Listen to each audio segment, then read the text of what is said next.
Our guest today has a bold point of view on this. You can't fold AI innovation into a 20th century company and magically turn it into the 21st century. This. I'm thrilled to welcome Melissa, the creator of the Hyperadaptive.Model, a research backed framework for AI transformation. So, first, I wanted to talk to you about the hyperadaptive model and organizational culture. Let's start with that core idea that the 20th century organization model simply cannot support the new augmented intelligence technology. And then the second one is functional silos. And so these emerged after World War II as enterprises were starting to grow bigger and multinational, and functional specialization made sense. But when you think about those two things, the first of the management class knowing the one best way, nobody knows the one best way. And the opportunity with AI is to do infinite testing to just see, to suss out that nuance. And then as far as the functional silos are concerned, we're moving way too fast to have that kind of bureaucratic infrastructure where we go up the chain and we go down the chain. And I really believe that those operating models aren't going to serve us well in the organization. I like to use the use case of a bank, and the bank is focused on newly graduated individuals, and they might have very particular needs, and you get everybody together who is servicing that individual. So when you're thinking about value streams, first of all, you're thinking about how your routines are changing. So you might stop spending your days doing what I call work about work. So you're hunting for information.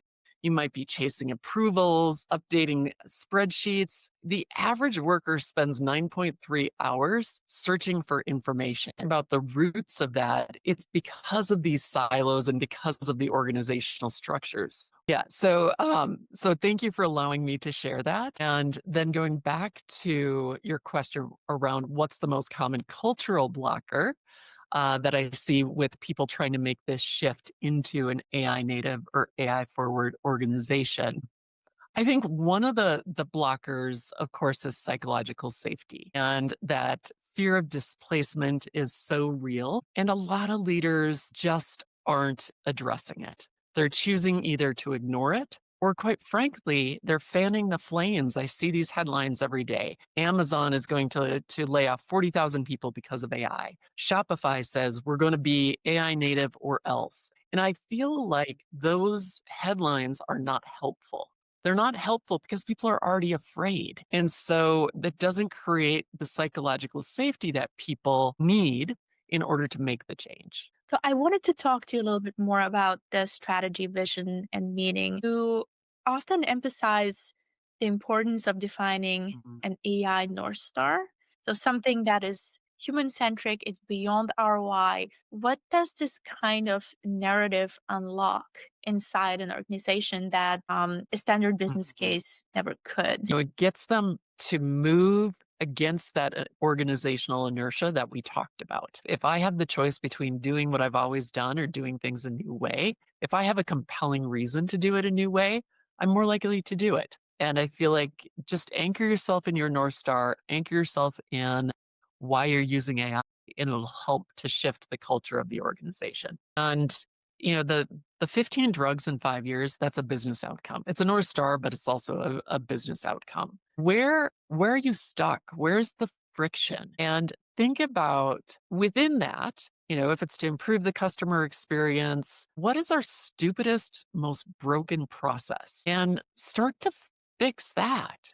Start small. Start in what that also allows you to do is if people are fixing their one most stupidest broken process, they're actually going to learn AI as they're fixing that process. Start small and focus on the real problems. Don't try to boil the ocean. Well put. It's been absolutely delightful. Thank you so much again for sharing your expertise. And I hope we can continue this conversation in the future. And there's tons of free resources out on my website, which is hyperadaptive.solutions.